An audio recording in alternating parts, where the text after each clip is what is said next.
Vamos mais uma vez abrir nossas Bíblias na segunda epístola de Paulo aos Coríntios, capítulo 2, verso 14. Graças, porém, a Deus, que em Cristo sempre nos conduz em triunfo, e por meio de nós manifesta em todo lugar a fragrância do seu conhecimento. Porque nós somos para com Deus o bom perfume de Cristo, tanto nos que são salvos como nos que se perdem. Para com estes, cheiro de morte para a morte, para com aqueles, aroma de vida para a vida. Quem, porém, é suficiente para estas coisas? Senhor, nos confiamos uma vez mais às Tuas mãos nessa manhã. Esperamos em Ti, porque todas as nossas fontes são em Ti. Pelo Teu Espírito Santo te pedimos, ilumina a Tua palavra, para que possamos compreender algo mais das maravilhas de Tua lei. Confiamos nas Tuas mãos e esperamos tudo de Ti. Em Cristo Jesus oramos. Amém.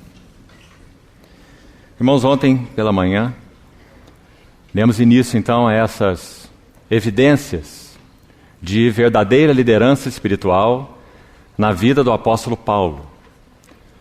Desde o primeiro encontro do Senhor com Paulo naquela estrada de Damasco, já ficou claro pelas palavras que o Senhor falou a ele, que o seu grande foco e encargo estaria relacionado a esse mistério de Cristo, ou mistério de Deus. Escrevendo aos Colossenses, ele diz que Cristo é o mistério de Deus. E escrevendo aos Efésios, ele diz que a igreja é o mistério de Cristo. Porque grande é esse mistério, mas me refiro a Cristo e à igreja. Então, este, desde o início, foi o encargo inicial de Paulo, pois ele compreendeu naquela primeira revelação do Senhor a ele, que Jeová se fez carne, e que aquele a quem ele perseguia era o próprio Deus encarnado, na pessoa dos seus discípulos. Eu sou Jesus, a quem tu persegues.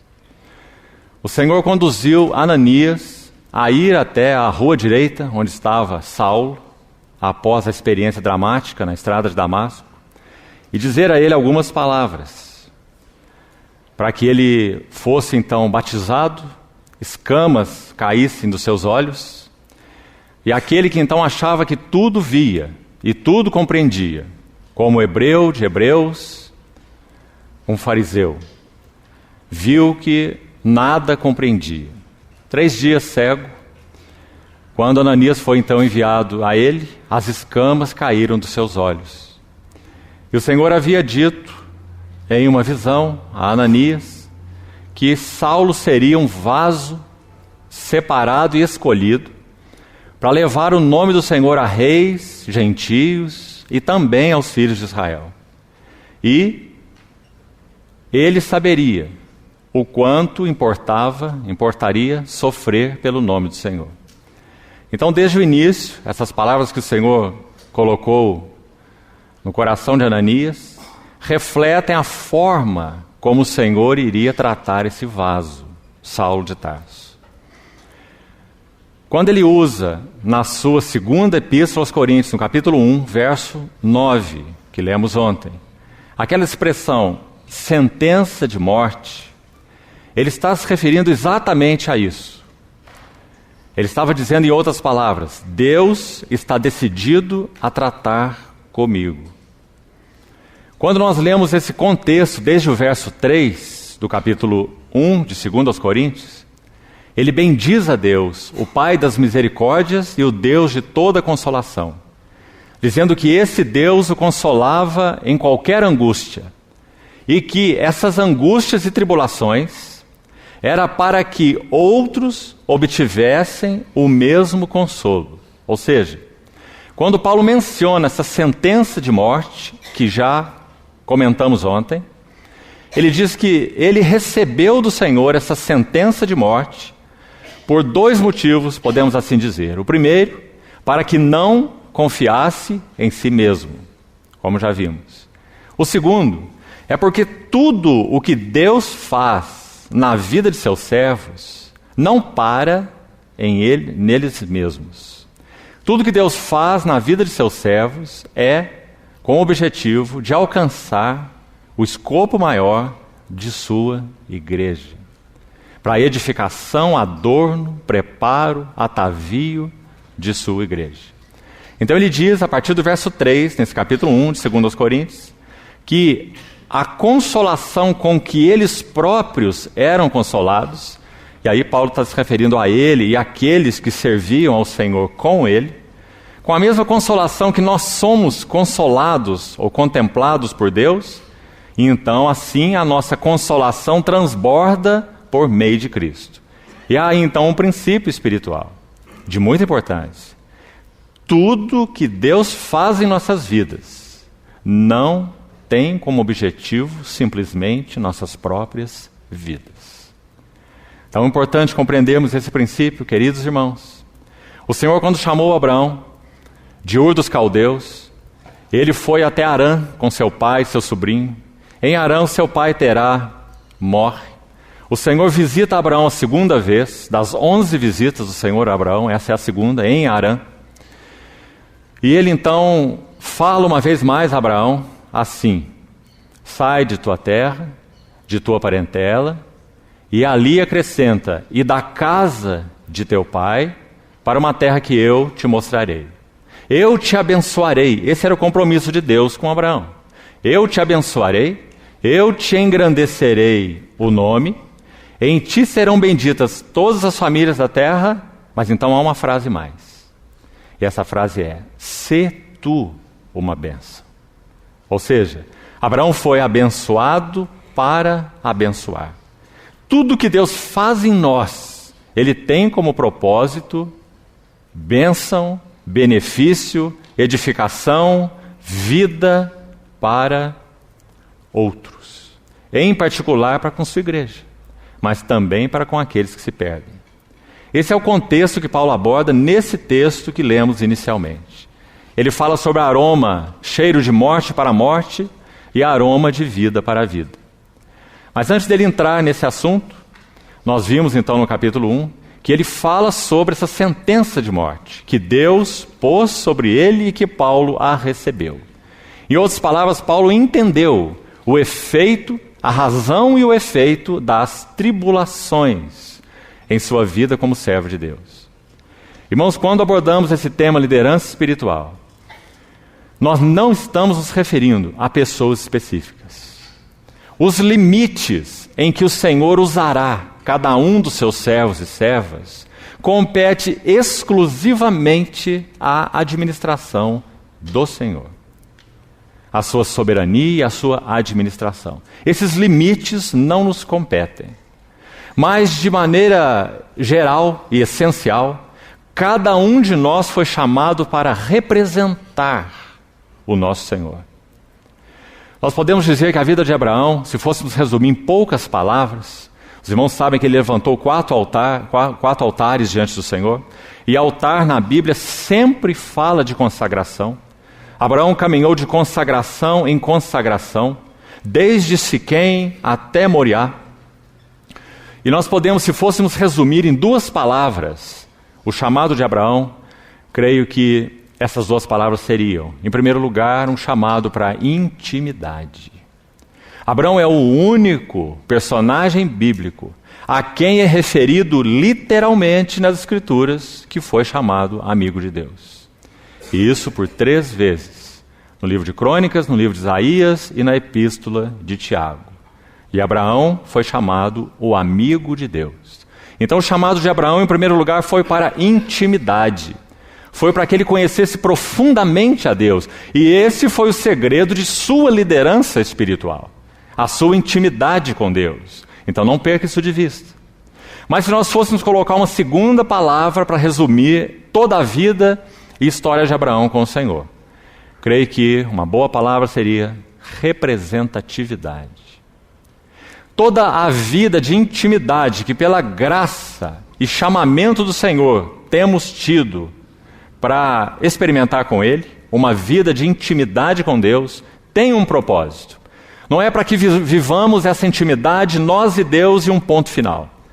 Mas é para que nós possamos representá-lo. E então, quando nós chegamos a Moriá, o que nós temos? Aquele que foi sendo salvo, que foi sendo transformado de glória em glória, de estação em estação, de visita em visita, de Deus a ele, de altar em altar, então ele chega a Moriá, o último altar. Quando então fica claro, naquele capítulo tão lindo de Gênesis 22 e posteriormente Gênesis 24, que Abraão representou Deus Pai de duas maneiras, não apenas de uma. Abraão representou Deus Pai como aquele que envia o seu próprio Filho, amado e unigênito. Gênesis 22. Mas Abraão também representa Deus Pai, como aquele que envia o seu servo Eliezer, o seu Espírito Santo, para preparar uma noiva para o seu filho Isaque. Então toda a intimidade de Abraão com Deus teve um propósito.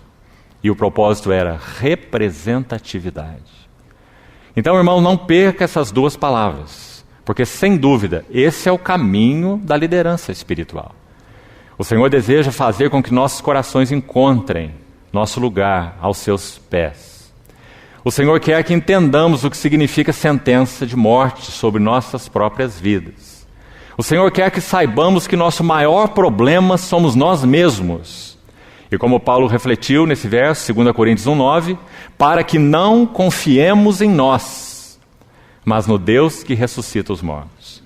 Muito provavelmente, o apóstolo Paulo escreveu tanto 1 aos Coríntios quanto 2 aos Coríntios antes de Romanos.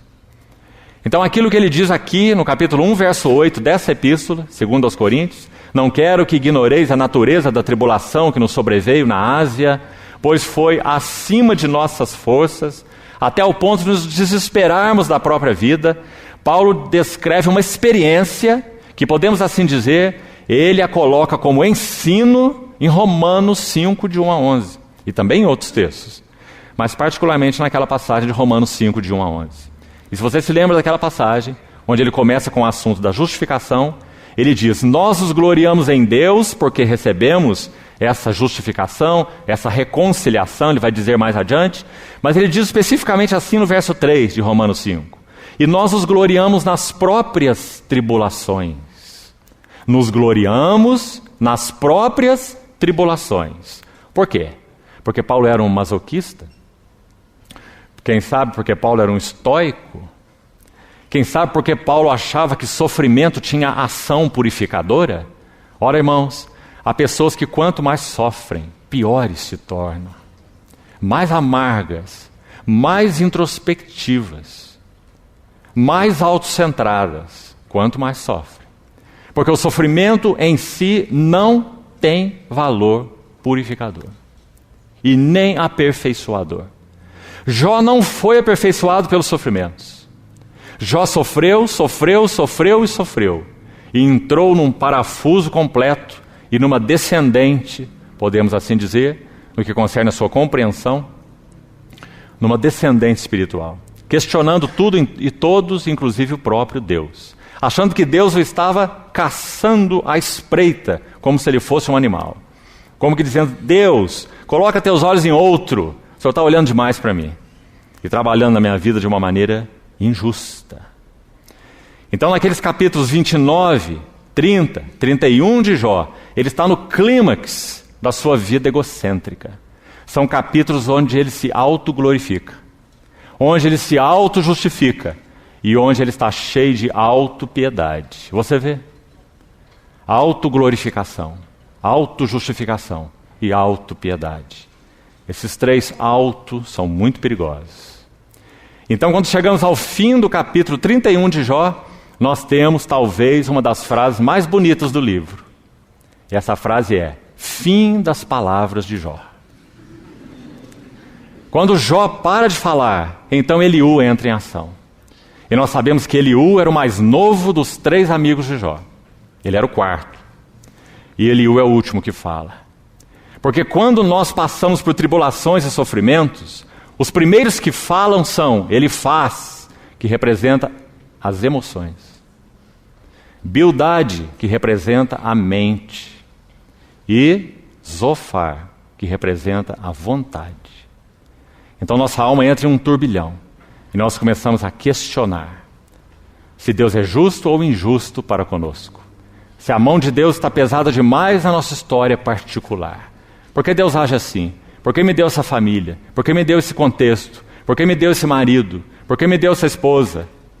E etc. Mas então quando Eliú começa a falar, Jó está aquietado. E até o capítulo 37 do livro, Eliú está falando. Ele é o último que fala, porque ele representa o Espírito Santo. Nas nossas tribulações, primeiro fala a nossa alma, depois fala o Espírito Santo. Infelizmente. Então no capítulo 38 nós temos o próprio Deus, do meio de um redemoinho, falando com Jó. E fazendo a ele aquele questionário. Veja, no meio das suas tribulações, Deus faz um questionário para Jó. E Jó vai olhando aquelas perguntas naquele questionário e, quando a prova termina, ele viu que tirou 0. Então ele diz, eu ponho a mão em minha boca. Uma vez eu falei e não replicarei. Aliás, 2 vezes, mas não ousarei mais. Aí o Senhor compara Jó àqueles 2 animais que você conhece. Ao hipopótamo, que seja, rinoceronte ou algo semelhante a isso, e o crocodilo. Mostrando que Jó, como aquele crocodilo, tinha uma carcaça inviolável. Nas palavras do capítulo 41 é dito que o crocodilo tem couraça justaposta. E as suas escamas se aderem de tal maneira que ali não penetra nem o ar. E a pergunta ali é, quem pode colocar o anzol no nariz do crocodilo?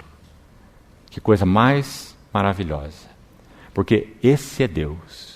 Deus é quem podia capturar esse grande Leviatã, chamado Jó, o maior do Oriente. Aquele que saía na praça e os jovens se retiravam, e os príncipes punham a mão na sua boca. Irmãos, todos nós temos a mesma natureza. Então o que Deus faz? Ele usa as tribulações, porque as tribulações são um trombone de Deus, para despertar um ouvido surdo. Então, na medida que ele vai usando as tribulações, nossa boca se fecha e nosso coração se ancora em Deus, e então a cruz operará em nossas vidas. Mas se no meio da tribulação nossas bocas se abrem, seja com relação a Deus, contra Deus, ou seja, contra os irmãos, então a cruz definitivamente não operará em nós, porque nós retrucamos contra Deus, seus caminhos, seus tratos, nossos irmãos, as circunstâncias, e nós vamos dando coices nos propósitos de Deus. Quanto mais sofremos, piores nos tornamos. Mas esse vaso de Deus, Saulo, ele viu com tanta clareza todas as suas tribulações eram recebidas das mãos do seu Senhor. Então ele podia dizer, Romanos 5:3, mais do que isso, mais do que nos gloriar na justificação, nos gloriar na esperança da glória de Deus, nós nos gloriamos nas próprias tribulações. Por quê? Sabendo,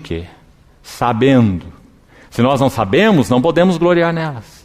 Mas se nós sabemos que a tribulação produz perseverança, como ele sabia, então nos gloriamos nelas. Ah, irmãos, esse assunto da perseverança. Por que Paulo pôde dizer, recebemos uma sentença de morte para não confiar em nós? Para que essa autoglorificação, para que essa autojustificação, para que essa autopiedade possam ir embora e possamos ser verdadeiros e úteis servos do Senhor.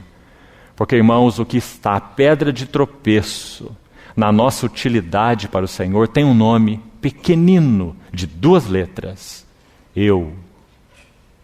E na medida em que o Senhor encontra caminho para tratar conosco, então podemos ser úteis e agradáveis nas mãos do Senhor. Então Paulo diz: recebi do Senhor. Não recebi do diabo, não recebi das pessoas, não recebi das circunstâncias, recebi do Senhor uma sentença de morte. Como nós colocamos, parafraseando Paulo, ele está dizendo: Deus tomou uma decisão santa e para mim cheia de graça de tratar comigo. Já tivemos a sentença de morte, para que não confiemos em nós, mas no Deus que ressuscita os mortos. Ah, irmãos, quando esse poder da vida de ressurreição deixar de ser palavras para nós, cânticos para nós, expressões que lemos em livros dos outros, expressões que lemos da experiência de servos do passado, mas que tantas vezes nada entendemos delas, porque não recebemos em nós a sentença de morte. Nós precisamos recebê-la. Deus vai nos dar, mas nós precisamos receber. Então, quando o trabalho de Deus concluiu na vida de Jó, não apenas Jó foi aperfeiçoado pelos sofrimentos, mas Jó sofreu até o capítulo 38, podemos assim dizer. Na verdade, até o capítulo 31. Depois do capítulo 38, em particular, Deus começa a falar com Jó. Então nós podemos dizer que o quebrantamento da vida de Jó foi resultado de duas coisas, não de uma só. Foi resultado dos sofrimentos mais a palavra de Deus. Essa é uma equação divina. Sofrimentos mais a palavra de Deus é igual a quebrantamento. E o que significa quebrantamento? Significa que agora nós o conhecemos não de segunda mão. Agora nós não somos repetidores de verdades que ouvimos, de palavras de outros, de experiências de outros, nem de palavras da Bíblia, mas nós agora o conhecemos porque nossos olhos o têm visto. Antes o conhecia só de ouvir falar. Irmãos, o que Deus faz quando usa tribulações em nossas vidas? Sabe que o Salmo 129, verso 3, tem para nos dizer? Sobre o meu lombo, sobre o meu dorso, lavraram os aradores, e nele abriram longos sulcos. Que figura mais preciosa! A palavra de Deus é a semente, mas se a palavra de Deus cai em lombos lisos, ela não tem poder de penetração e de gerar frutos. A semente da palavra de Deus precisa cair em dorsos arados. Sobre o meu lombo lavraram os aradores e abriram longos sulcos. Ontem nós vemos Gálatas 6,17. Quanto ao mais, ninguém me moleste, porque eu trago no corpo as marcas do Senhor Jesus. Por isso Paulo pode dizer: recebemos dele uma sentença de morte, e ele é gracioso, porque ele sabe o quanto nós podemos confiar em nós mesmos. Então é para que nós não confiemos em nós mesmos. Mas esse, por mais maravilhoso que seja, ainda é o lado negativo necessário. Mas veja o lado positivo.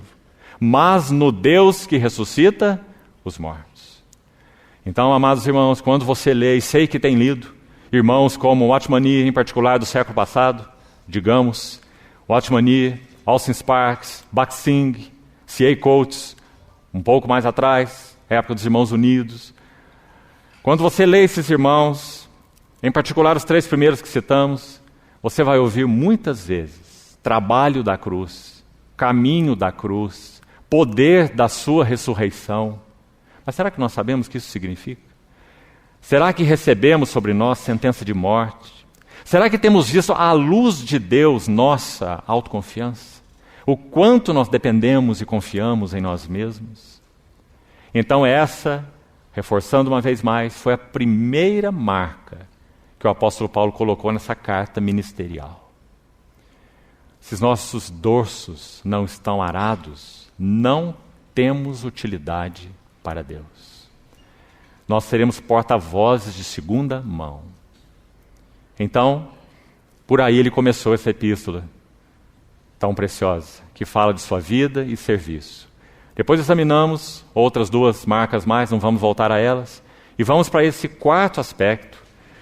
Poderíamos selecionar nessa epístola algo em torno de 12 aspectos talvez mais, muito claros e evidentes nessa epístola, como marcas de uma verdadeira utilidade para Deus, de uma vida vivida aos pés do Senhor, de alguém que realmente representou uma genuína liderança espiritual, graças ao Senhor por essa epístola tão rica. Graças ao Senhor porque Paulo não escreveu tratados de teologia sistemática para as suas assembleias, usando, quem sabe, aquelas palavras que talvez você esteja acostumado e às vezes mal sabe repetir, aquelas palavras difíceis da teologia sistemática. Graças a Deus porque Paulo escreveu cartas às suas assembleias. E nessas cartas nós conhecemos o trabalho de Deus na sua vida interior. Conhecemos o caminho da cruz na vida de Paulo. Conhecemos o seu amor, sua fé, sua esperança, sua perseverança. Coisas que não conheceríamos em tratados de teologia sistemática. Então nós temos essa linda carta, segunda epístola aos Coríntios. E aqui então, dos 3 pontos que já citamos hoje, ontem, partindo para esse quarto, capítulo 2, verso 14, Paulo dá um passo mais nessa epístola. E ele vai falar de mais uma evidência de uma vida que compreendeu o que significa ser um cooperador de Deus pelo Espírito Santo. Ou, como colocamos em outras palavras, mais uma evidência de uma verdadeira liderança espiritual em sua vida. Então vamos devagar com esse texto aqui. 2 Coríntios 2,14.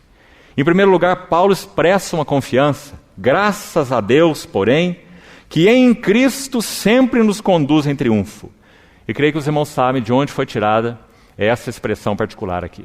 Essa não é uma palavra comum. Essa é uma palavra que tem a ver com um uso militar, uma procissão de cativos. Então aqueles generais romanos, quando conquistavam povos e mais povos, eles tinham um dia designado em que essa apresentação seria feita. Então eles desfilavam por aquela avenida principal que dava acesso a Roma, chamada Via Ápia, e desfilavam com seus cativos.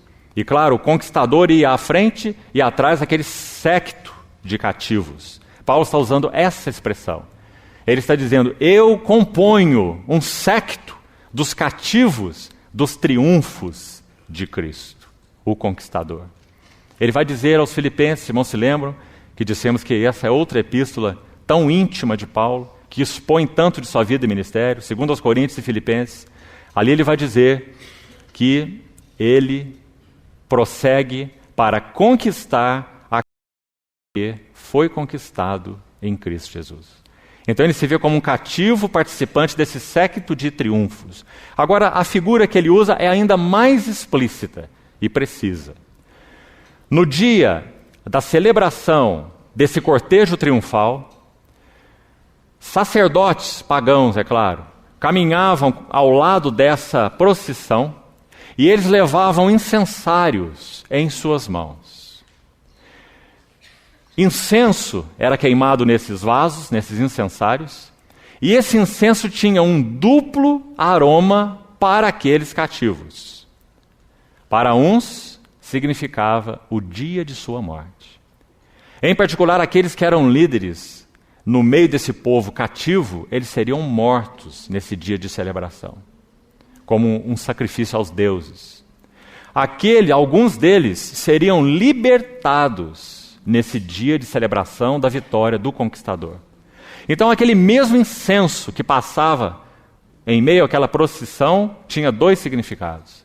Para uns era um aroma de vida para vida, eles seriam libertos. Para outros era um cheiro de morte para a morte. Então Paulo usa essa figura e nós podemos explorá-la em alguns aspectos de importância para nós. O primeiro, Paulo se diz um prisioneiro de Cristo Jesus. Qual é o segredo da verdadeira liderança espiritual? Sermos prisioneiros de Cristo Jesus. Qual é o segredo de um verdadeiro serviço a Deus? Sermos prisioneiros de Cristo Jesus. Qual é o segredo da verdadeira vida da igreja? Efésios 4:1. Rogo-vos, pois, eu, o prisioneiro no Senhor, que andeis de modo digno da vocação a que foste chamados, com toda humildade, mansidão, longanimidade, suportando-vos uns aos outros em amor, e etc. Ou seja, é impossível vivermos a vida da igreja se não formos prisioneiros de Cristo Jesus. Esse é o segredo para vivermos a vida da igreja. Um verdadeiro companheirismo com o Senhor e uns com os outros. Se nós não somos aqueles servos de Êxodo 21, que têm as suas orelhas furadas, voluntariamente, porque fizeram a sua confissão diante de testemunhas, eu não quero minha liberdade nas minhas mãos. Porque de alguma maneira esse servo descobriu que o lugar mais seguro para ele, nesse universo, era a casa do seu Senhor. As mãos do seu Senhor. Quando ele recebia sua alforria por direito, então, se ele assim não quisesse, ele teria que dar um testemunho. E o seu testemunho seria: eu amo a meu Senhor, e a minha mulher, e a meus filhos. Não quero sair livre. Então ele era levado às ombreiras da porta, e sua orelha era furada com aquela sovela. Com sua boca calada, andando em meio aos outros, o seu testemunho era evidente. Sua orelha furada diria que ele era um escravo voluntário por amor. Graças a Deus que em Cristo sempre nos conduz em triunfo. Paulo era um prisioneiro de Cristo Jesus. Agora, um segundo passo na mesma figura. Paulo se compara a si mesmo como um incensário com incenso. E essa é uma figura dramática, irmãos. Porque inicialmente tendemos a pensar assim: o incensário é Paulo, o incenso é Cristo. Sim, o incenso é Cristo. Mas Paulo usa uma expressão nesse versículo 14, localize aí. Graças, porém, a Deus que em Cristo sempre nos conduz em triunfo e, por meio de nós, manifesta em todo lugar a fragrância do seu conhecimento. Esse por meio de nós também significa por causa de nós. Em outras palavras, Paulo está dizendo: Cristo em mim, eu em Cristo, em uma união vital e íntima, expressamos esse aroma para Deus. Esse aroma, essencialmente falando, é evidente, é Cristo. Paulo, em si mesmo, não tem aroma algum.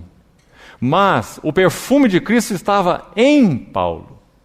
Graças ao Senhor, quando o Senhor trabalha em nós, pela palavra, pelas circunstâncias, pelo Espírito, pelo seu falar, nos ensinando a trilhar realmente o caminho da cruz, nós não somos como uma mangueira que rega jardim.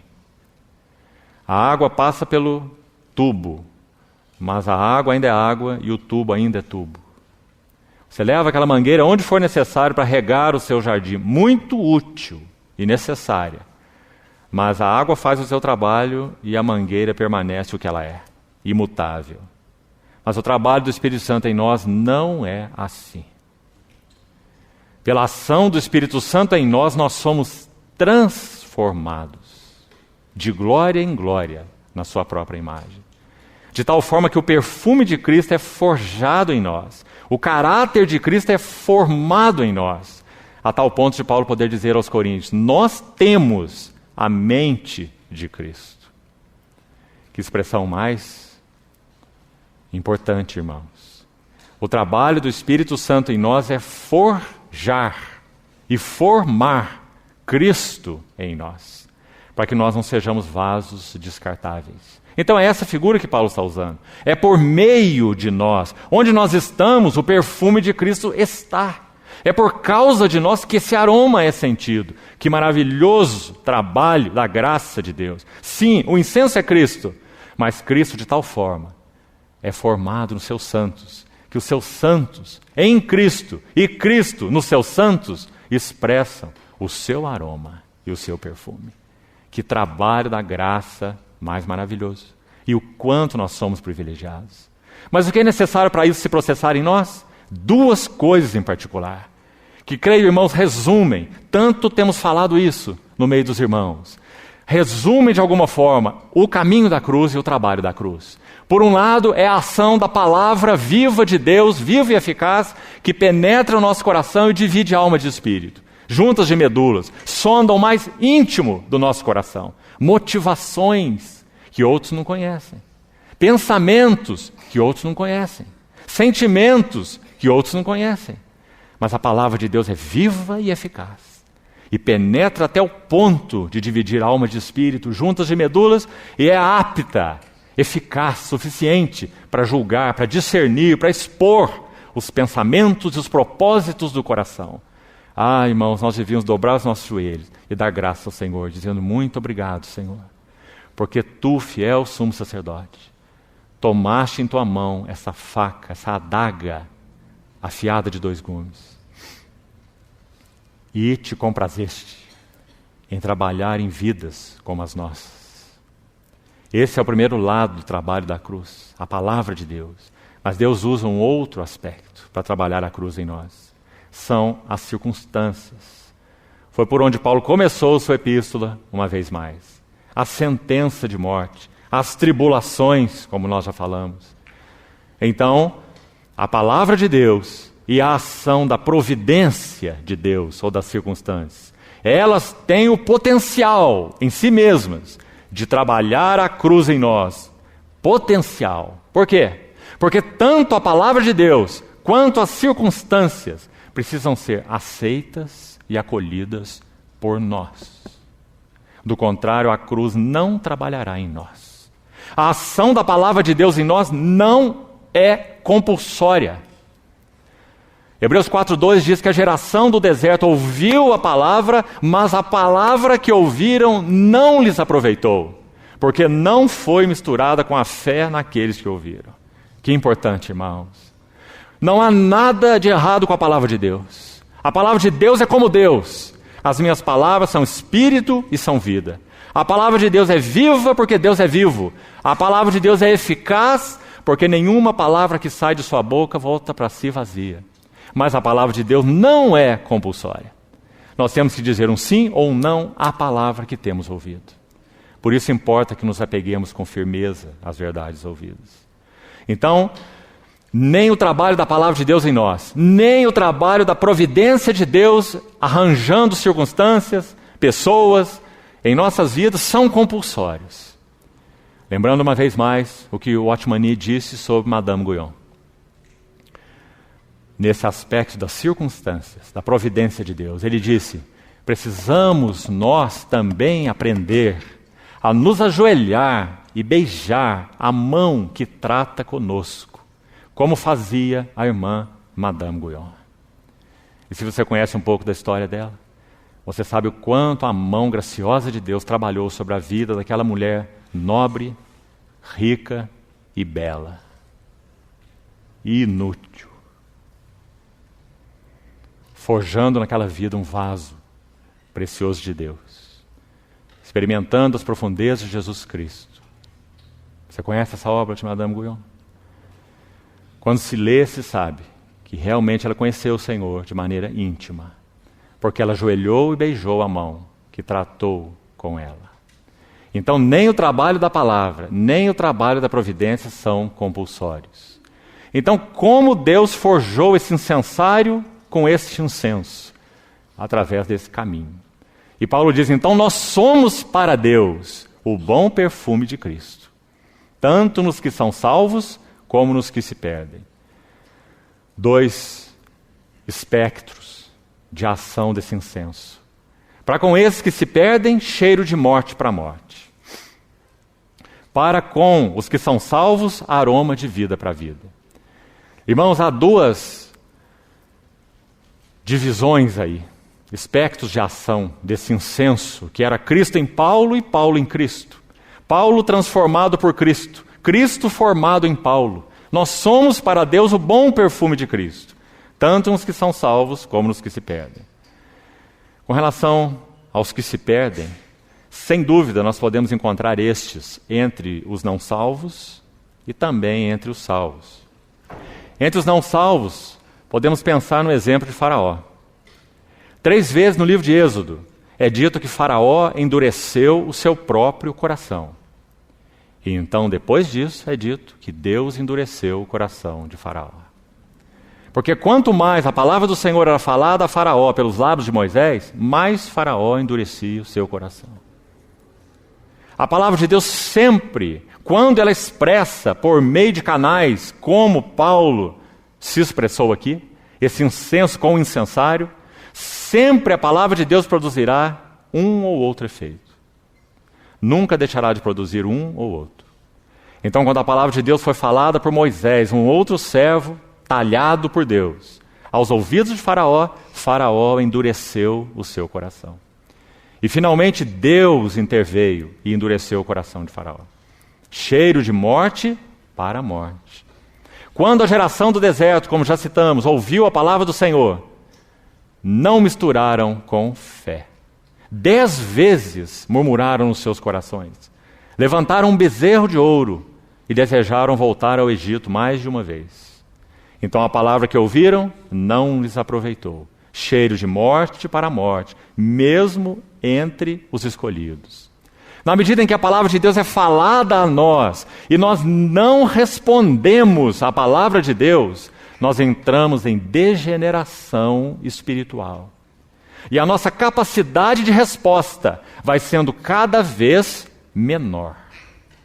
Que o Senhor nos ajude, irmãos, e fale ao nosso coração com relação a esse assunto. Sério. E aroma de vida para a vida, o que significa isso? Irmãos, essa questão de vida. Um pequeno espaço para a vida. Um pequeno acolhimento de uma simples palavra do Senhor. Ouvida algumas vezes através de uma pessoa do mundo. Ou entre os santos, ou na própria Bíblia, ou nas circunstâncias. Uma pequena palavra do Senhor. Vida para a vida. Onde a palavra de Deus encontra uma pequena brecha.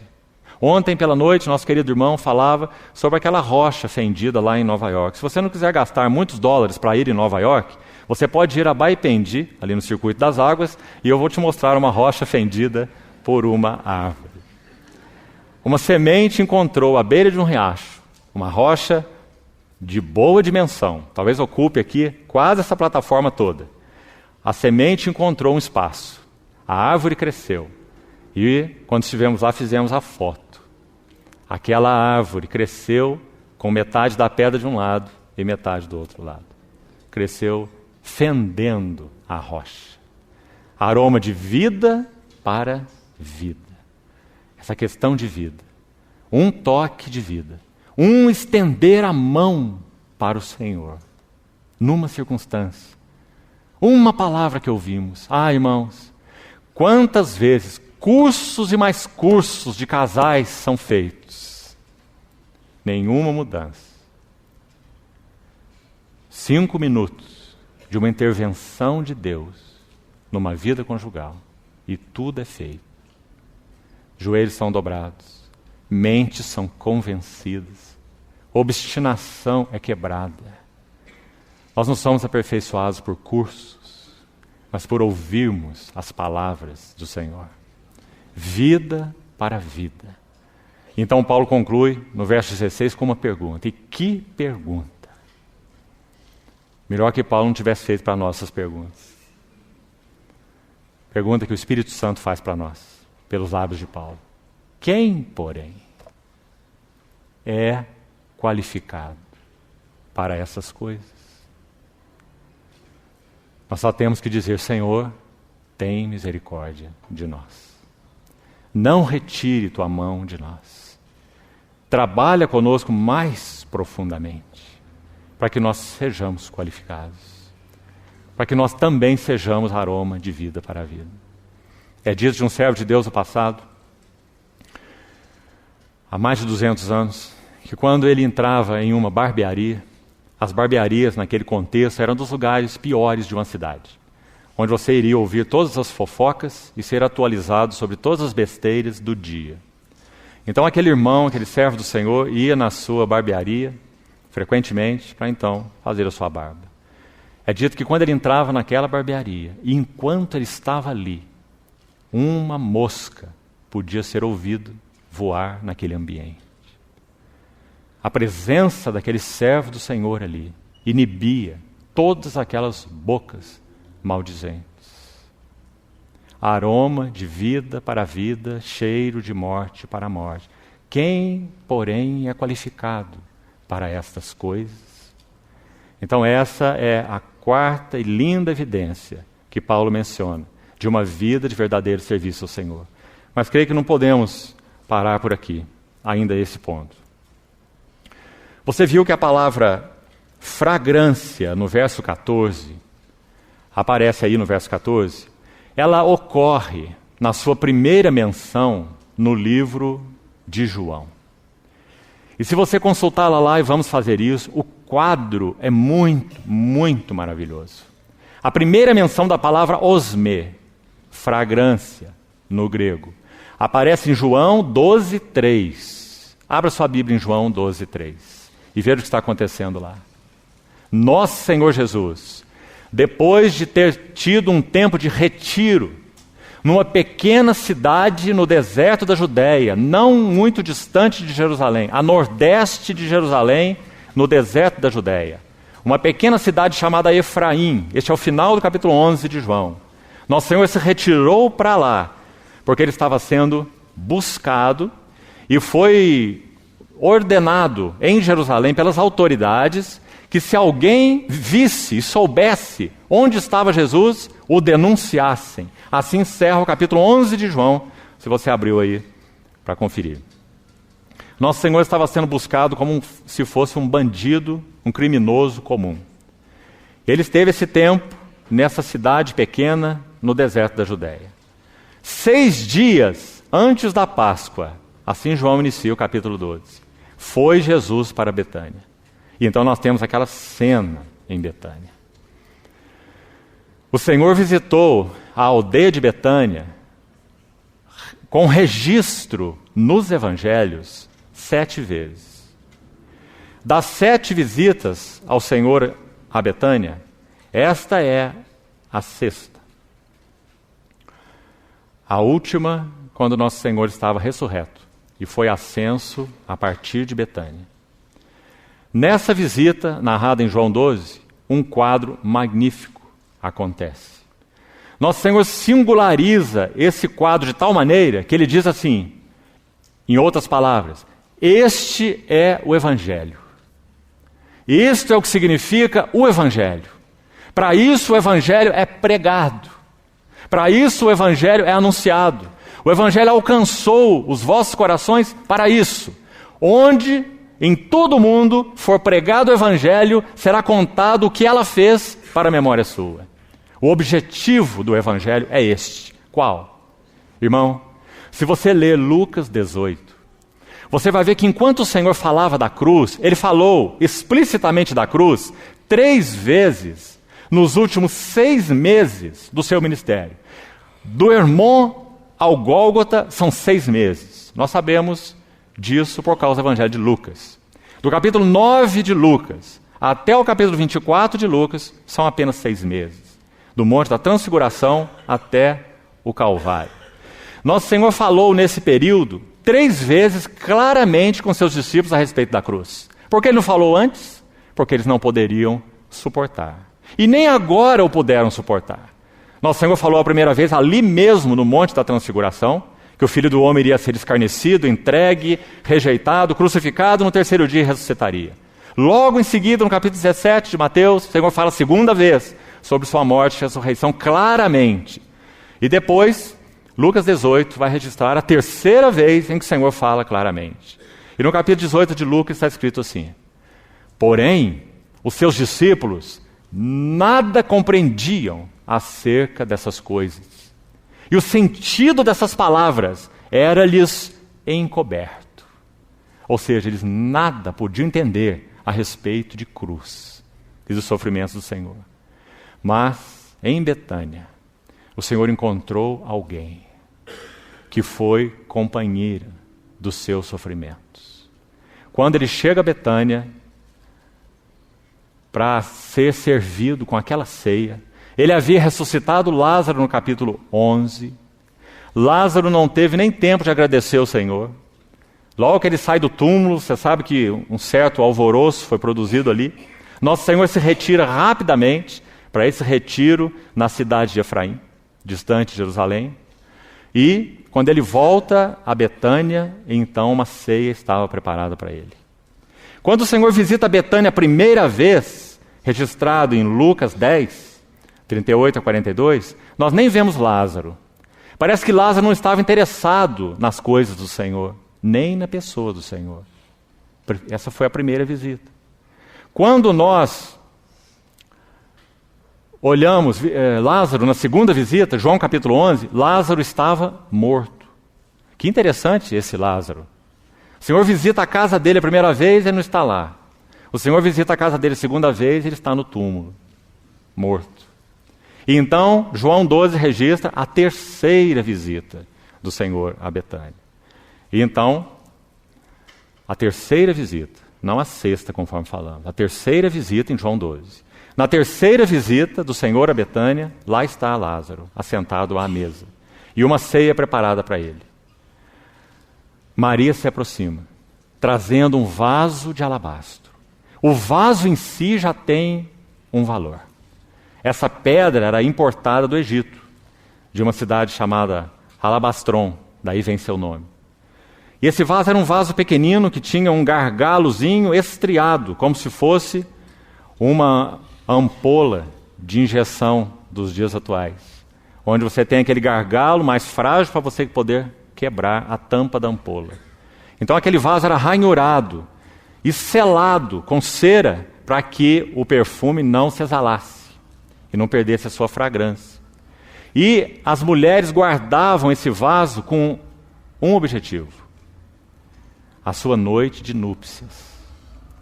Na sua noite de núpcias, elas levariam esse pequeno vaso com o nardo. Marcos 14 diz que o nardo era preciosíssimo. Então, nessa noite, registrada em João 12, ela se aproxima com esse vaso, quebra o vaso. Se combinarmos os relatos de Mateus 26, Marcos 14 e João 12, o mesmo relato, assim entendemos. Então nós vamos ver que Maria ungiu tanto a cabeça quanto os pés do Senhor. Então ela quebra o vaso de alabastro e unge a cabeça do Senhor. E unge os pés do Senhor. E enxuga os pés do Senhor com seus cabelos. O que Maria está dizendo? Qual é o objetivo do Evangelho? O que significa essa fragrância que Paulo mencionou aqui na sua carta aos Coríntios? Lembre-se, a primeira menção está lá. O princípio está lá. O que Maria estava dizendo para o Senhor? Quando ela quebra o seu vaso, ela está dizendo: Senhor, Tu és a preciosidade. Quando ela derrama o nardo sobre a cabeça do Senhor, ela está dizendo: Senhor, Tu és a nossa cabeça. Quando ela unge os pés do Senhor, ela está dizendo: Senhor, eu sou Tua serva. E quando ela enxuga os pés do Senhor com seus cabelos, Paulo vai dizer em Coríntios 11 que o cabelo para a mulher é a sua glória. Quando ela enxuga os pés do Senhor com seus cabelos, ela está dizendo: Senhor, Tu és digno de receber toda a glória. E esse é o objetivo do Evangelho. Maria pôde participar dos sofrimentos do coração do Senhor Jesus, como nenhum dos seus discípulos o pôde. Maria viu nos olhos e no coração do Senhor as suas angústias 6 dias antes da cruz, antes da Páscoa. Então o que ela faz quebrando o vaso? O vaso era usado, o alabastro e o nardo, por um lado, para a noite de núpcias. Por outro lado, esse mesmo perfume também era usado para embalsamar corpos mortos. Que sentidos mais distintos. Um, núpcias. O outro, funeral. Maria conjugou os dois ao mesmo tempo. Era como se ela estivesse dizendo: Senhor, depois que Tu partires, Tu não poderás saber mais do meu amor por Ti. Então ela quebrou o seu vaso antecipadamente e derramou o seu precioso nardo aos pés do Senhor. Quando Marcos explica essa atitude de Maria, nos lábios do nosso Senhor, ele registra assim: deixai-a, porque seus discípulos disseram: que desperdício é esse? Esse é um perfume preciosíssimo. Nós podíamos vendê-lo por 300 denários e fazermos beneficência para os pobres. E nosso Senhor Jesus disse: os pobres sempre os tendes convosco, mas a mim, porque Ele é o Evangelho, a mim nem sempre me tendes. Deixai-a, ela se antecipou para o meu sepultamento. São as palavras que Marcos registra. Então Maria, ao mesmo tempo, demonstrou o seu profundo amor e gratidão pelo Senhor, pelo que o Senhor tinha feito com o lar de Betânia. Por outro lado, Maria antecipou-se, preparando o Senhor para o seu sepultamento, enquanto os seus discípulos nada compreendiam acerca dessas coisas. Maria pôde exercer um companheirismo com o Senhor nas suas aflições. Irmãos, pelo que nós sofremos? Nós sabemos o que é sofrer pelo pecado. Nós sabemos o que é sofrer por princípios quebrados. Sabemos o que é sofrer porque somos egocêntricos, melindrosos. Mas nós sabemos o que é sofrer pelo nome do Senhor. Colossenses 1:24, Paulo escreve assim: agora eu me regozijo por vós e preencho, cumpro, completo, foi o que ele quis dizer, o que falta, o que resta das aflições de Cristo, no meu corpo, na minha carne, a favor do seu corpo, que é a igreja.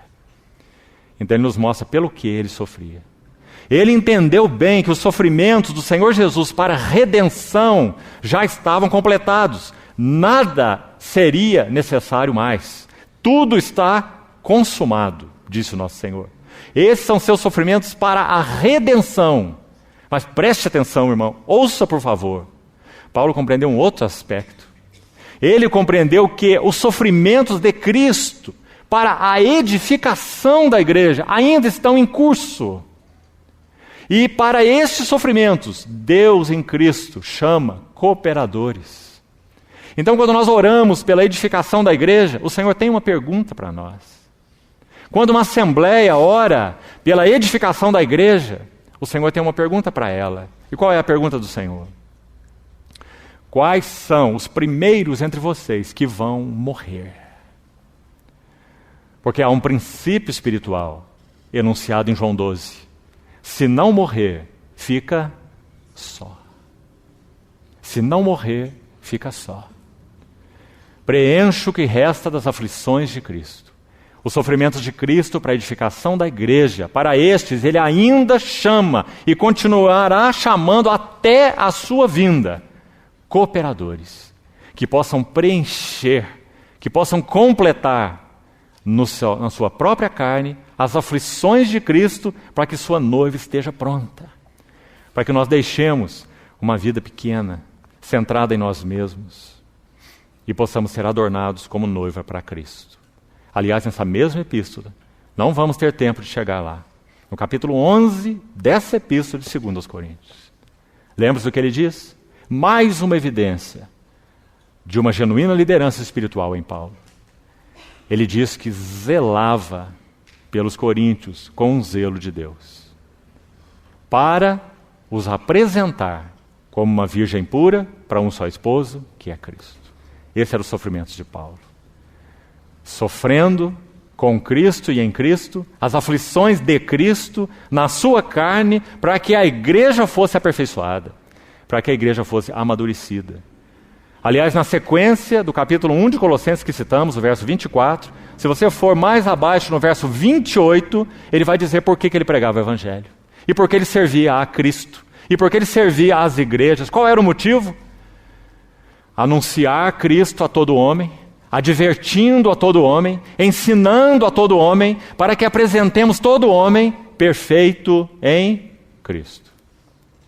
Adulto em Cristo, maduro em Cristo. Para que a Assembleia do Senhor saia da infantilidade, de uma vida vivida para si mesmo. De novo, 2 aos Coríntios capítulo 5, você vê essa carta, irmão? Que maravilha essa carta. 2 aos Coríntios 5, 14 e 15.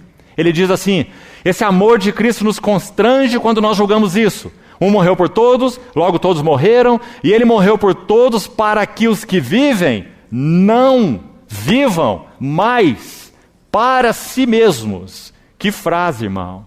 Não vivam mais para si. Seus interesses, seus negócios, seus assuntos, sua família, suas coisinhas, seu mundinho. Não vivam mais para si mesmos, mas para aquele que por eles morreu e ressuscitou. Por isso Paulo podia preencher as aflições de Cristo na sua carne. Essas são aflições de Cristo na sua carne, para a edificação da igreja, para que a igreja possa ser amadurecida.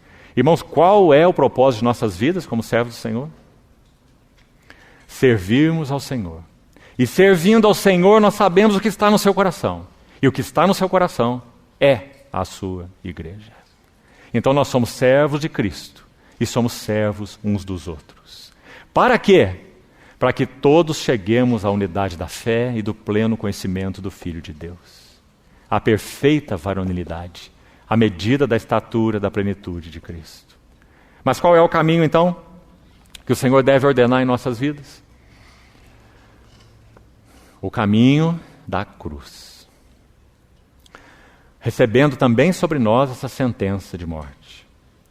Salmo 66, se você quiser abrir, Salmo 66, versos 10 a 12. Preste atenção nesse texto. O salmista vai descrever algo dessas aflições designadas por Deus para a vida particular dele. Salmo 66, versos 10 a 12. Ouça essas palavras. Pois tu, ó Deus, nos provaste. Tu nos provaste. Acrisolaste-nos, como se acrisola a prata. Você sabe como se acrisola a prata? A prata extraída da natureza é impura, com graus diferentes de impureza. O acrisolador, o ourives, ele vai chegar o fogo na prata impura. Na medida em que ele chega ao fogo, as impurezas começam, as escórias começam a ser tiradas. E qual é o momento dele parar esse seu trabalho purificador? Quando a prata se tornar um espelho na sua superfície e ele puder ver o seu rosto refletido na prata. Transformados de glória em glória na sua própria imagem. Segundo aos Coríntios 3,18. Como pelo Espírito do Senhor. Então, tu, ó Deus, nos provaste. Tu nos acrisolaste, como se acrisola a prata.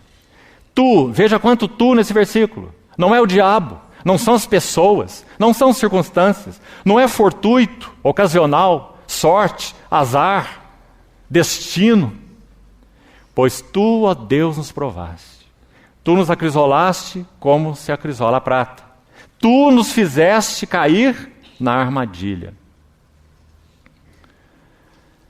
Fizeste com que os homens, oprimiste as nossas costas.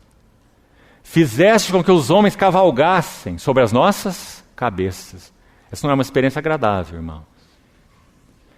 Passamos pelo fogo e pela água, mas graças a Deus. A última frase do verso 12. Porém, afinal, nos trouxeste para um lugar espaçoso. A expressão na língua original também significa riquíssimo. Afinal, nos trouxeste para um lugar riquíssimo. Irmãos, o Senhor nos ajude a compreender o que significa o caminho da cruz e como o Senhor forja nossas vidas para que tenhamos o privilégio de sermos participantes das aflições de Cristo, para que sua igreja possa ser aperfeiçoada, para que possamos ser ataviados. Paulo, então, naquele texto que citamos, 2 Coríntios 11, ele diz que zelava pelos coríntios com zelo que não era dele. Não era um zelo natural. Paulo não estava dizendo, eu gerei vocês em Cristo, sou o pai de vocês, vocês são a minha propriedade. Eu devo ser o número 1 entre vocês. Eu devo ser o primeiro a ser ouvido entre vocês. Ele escreveu a primeira carta aos Coríntios, os repreendendo exatamente por isso. Porque alguns diziam que eram dele. Eu sou de Paulo. Então, quando ele escreve a segunda carta no capítulo 11, ele vai dizer: eu zelo por vós com um zelo de Deus, pois vos tenho preparado para vos apresentar como uma virgem pura para um só esposo, que é Cristo. Vamos concluir com o versículo 3 desse capítulo 11. Mas eu receio, que assim como a serpente enganou a Eva com a sua astúcia, também sejam as vossas mentes corrompidas e se apartem, vamos ouvir bem essas duas coisas aqui, da simplicidade e pureza, que são de Cristo. Aí está mais uma evidência de uma genuína liderança espiritual. Paulo desejava em Deus servir aos coríntios de tal forma que eles obtivessem dois resultados. Preste atenção neles. O primeiro, simplicidade. O segundo, pureza. Essas duas palavras combinadas são muito interessantes. Porque o que é ser simples? O que é ser simples, irmão? Como a Bíblia define o que é ser simples? Ser simples é você ser despojado de coisas? Ser simples é você morar num casebre? Ser simples é você andar de ônibus e não de carro particular? O que é ser simples? Ser simples, segundo a Bíblia, é ter um só foco, um só amor, uma só paixão. Uma coisa peço ao Senhor e a buscarei, que eu possa morar na casa do Senhor. Uma coisa só te é necessária, e uma coisa eu faço, deixando as coisas que para trás ficam e avançando para as que diante de mim estão. Se os teus olhos forem simples, todo o teu corpo será luminoso. Simples significa não dividido. Eu receio que assim como a serpente enganou a Eva, os vossos corações sejam divididos e nós tenhamos o Senhor e outros amantes. Esse era o zelo de Paulo. Agora a próxima palavra é o outro lado da moeda. As duas andam juntas. O que é pureza?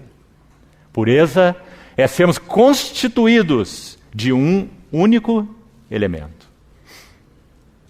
Por exemplo, estritamente falando, segundo a química, o sal é um elemento puro. Mas a composição dele não é única. São dois elementos, não é assim? NaCl. Não é? Mas o carbono é completamente puro. Um grafite, um diamante, é completamente puro. Um átomo, carbono, repetido tantas vezes naquelas ligações. Pureza é ser constituído de um único elemento. Qual é a maneira de Deus para forjar a pureza em nós? A mesma maneira pela qual um grafite é transformado em diamante. Se você pudesse, digamos assim, enterrar um lápis a 200 metros de profundidade e aguardar muitos anos, você ia poder desenterrar um lápis de diamante. Porque o grafite, quando é submetido à pressão, temperatura, então ele se transforma em diamante. Esse é o processo de Deus. Então Paulo zelava pelos coríntios com este zelo, para que eles tivessem um único foco e fossem constituídos de um único elemento. Visão de Cristo e Cristo formado em nós. Simplicidade e pureza. Se você tem interesse em seguir estudando essa carta, muitas outras evidências serão encontradas aí, dessa vida e serviço de Paulo, exercendo e representando uma genuína liderança espiritual. Graças a Deus por esse servo, graças a Deus por essa epístola, mas que o Senhor possa falar e aplicar esses princípios aos nossos próprios corações e vidas de serviço a Ele, para que realmente possamos ter o mesmo privilégio de sermos aroma, fragrância para Deus de Cristo. Vamos orar. Senhor, esperamos em Ti, confiamos nossas vidas uma vez mais e a Tua palavra às Tuas próprias mãos, Não retire tua mão de nós, Senhor. Trate-nos segundo a tua misericórdia. Trate-nos segundo a tua fidelidade e segundo o teu amor pelo teu próprio nome. E produz em nós algo das belezas e riquezas do teu Filho. Para a satisfação de teu coração, nós te pedimos, em nome de Jesus. Amém.